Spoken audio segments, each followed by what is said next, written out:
Tapi tunggu dulu, bukan 350 tahun. Terminologi ditaklukkan juga miskonsepsi karena banyak kerajaan di Nusantara masih tetap berdiri meski kekuasaannya terdegradasi oleh Belanda.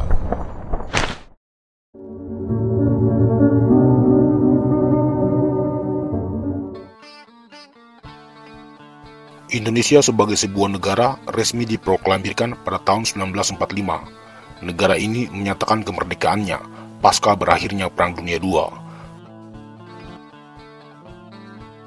Artinya, Indonesia sebagai sebuah entitas politik merupakan negara yang baru, seperti bayi yang baru lahir dan sedang membangun kesadaran kolektifnya. Begitulah analoginya. Lalu, pada bulan Juli 1947, Belanda melancarkan agresi militer pertama untuk menaklukkan Republik Indonesia yang baru berdiri. Agresi itu gagal. Belanda tidak berhasil menaklukkan tentara-tentara rakyat, hingga akhirnya disepakati gencatan senjata dalam perjanjian Renville.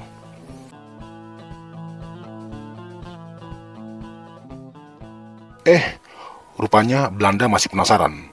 Setahun kemudian, persisnya pada bulan Desember 1948, negara itu kembali melakukan agresi militernya yang kedua dengan menyerang pusat ibu kota Republik Indonesia yang saat itu berada di Yogyakarta.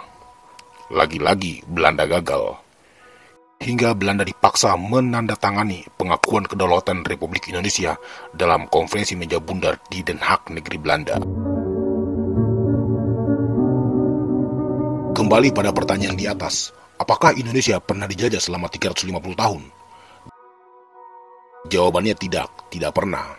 Jika melihat Indonesia sebagai sebuah entitas politik, maka negara ini tidak pernah dijajah oleh bangsa manapun juga. Namun, jika melihat Indonesia dalam perspektif Nusantara sebagai asal-usulnya, maka jawabannya iya, Nusantara Indonesia pernah dijajah oleh berbagai negara. Tapi tunggu dulu, bukan 350 tahun. 350 tahun jika dihitung dari tahun 1945, maka itu artinya dimulai sejak kedatangan Belanda ke Nusantara pada tahun 1596. Yang dipimpin Cornelis de Houtman. Mereka datang untuk berdagang rempah-rempah. Para pedagang Belanda ini awalnya meminta izin penguasa-penguasa lokal, dan mereka juga tidak mengatasnamakan Belanda, namun sebagai VOC, yaitu kongsi dagang yang berwatak kapitalis Eropa. Wilayah yang pertama kali jatuh ke tangan Belanda adalah Jayakarta pada tahun 1619. Namanya diubah menjadi Batavia. Dari sini, kongsi dagang Belanda ini mulai menunjukkan niat imperialisnya dengan menaklukkan wilayah-wilayah lain di Nusantara. Kota Batavia menjadi sentral kedudukan Gubernur Jenderal VOC hingga akhirnya diambil alih oleh pemerintah kerajaan Belanda. Nusantara saat itu berdiri banyak kerajaan-kerajaan yang otonom namun saling terikat satu sama lain. Meski di antara mereka juga terjadi silang sengketa, namun banyak juga yang saling bahu-membahu. Di timur ada Kesultanan Ternate Tidore dan Kerajaan Tanah Hitu, sebuah kerajaan subras Melanesia. Di Sulawesi ada Kerajaan Goa, Kerajaan Luwu, Kesultanan Buton, Kerajaan Banggai, Kerajaan Siau Sangir.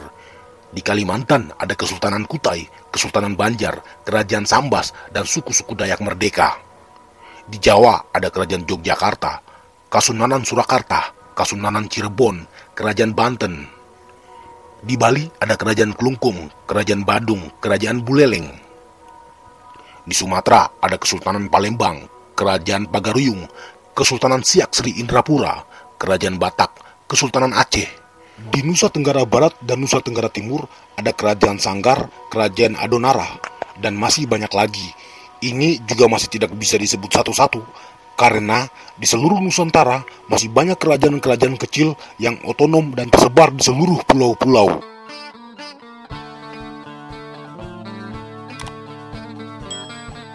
Misi Belanda untuk menaklukkan Nusantara memerlukan waktu yang panjang dan tidak mudah. Belanda menaklukkan Nusantara secara tidak serentak. Hingga awal abad ke-20 masih banyak kerajaan-kerajaan di Nusantara yang terus mengobarkan perlawanan. Mereka menolak untuk dijajah, meski taruhan nyawa sekalipun.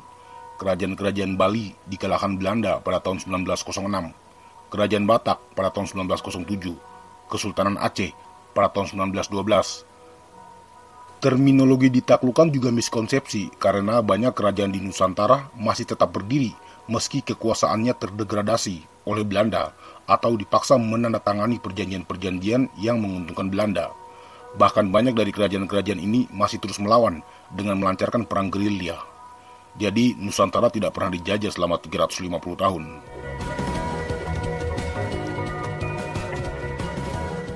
Mitos penjajahan Belanda selama 350 tahun bermula dari ungkapan Gubernur Hindia Belanda ke-63, Cornelius de Jong, yang ingin melegitimasi kedudukan Belanda di Nusantara.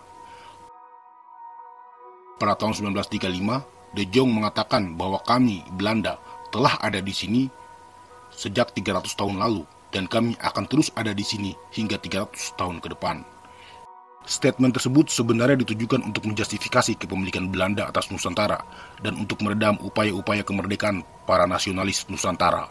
Hebatnya statement tersebut justru digunakan oleh para pendiri Indonesia untuk menyerang balik dan mengobarkan api perlawanan. Kami telah dijajah selama 350 tahun dan kami tidak bisa diam. Mitos De Jong tersebut akhirnya justru menjadi api yang menyadarkan Indonesia untuk berjuang merebut kemerdekaannya. Kesimpulannya adalah Indonesia tidak pernah dijajah oleh negara manapun selama 350 tahun. Namun sebagai representasi dari Nusantara, maka Indonesia telah berjuang selama hampir 350 tahun untuk menjadi negara merdeka. Jadi itu perbedaan besar ya, antara berjuang selama 350 tahun dan dijajah selama 350 tahun. Indonesia sebagai negara tidak pernah dijajah, tapi para pejuang-pejuang Nusantara telah berjuang selama 350 tahun untuk mewujudkan Indonesia merdeka. Beberapa poin yang harus dicatat adalah: 1. Indonesia adalah negara merdeka, tidak pernah dijajah, namun 2 kali coba ditaklukkan oleh agresi militer Belanda, yang pertama tahun 1947 dan agresi militer Belanda kedua tahun 1948. Poin kedua, Indonesia sebagai representasi Nusantara pernah dijajah oleh kapitalis VOC dan oleh kerajaan Belanda dan juga Jepang. Yang pertama menjajah Nusantara bukan negara Belanda, tapi kongsi dagang VOC, dan VOC ini bukanlah wakil negara, tapi representasi dari kapitalisme Eropa. Poin keempat, Nusantara mulai dijajah oleh negara lain sejak VOC diambil alih oleh pemerintah kerajaan Belanda pada tahun 1799. Jika pertanyaan adalah mengapa Indonesia mengakui pernah dijajah 300 tahun lebih, karena Indonesia adalah Nusantara dan Indonesia harus mewakili seluruh sejarah Nusantara. Bali mungkin ditaklukkan oleh Belanda awal abad ke-20. Kerajaan Jogja, Kerajaan Siak, Kerajaan Goa, dan lain-lain mungkin tidak dihapus oleh Belanda. Tapi ada wilayah lain di Nusantara yang ditaklukkan sejak abad ke-17. Dan Indonesia harus mewakilinya, karena Indonesia adalah Nusantara itu sendiri. Atau kalian punya pendapat berbeda? Silakan komen di bawah.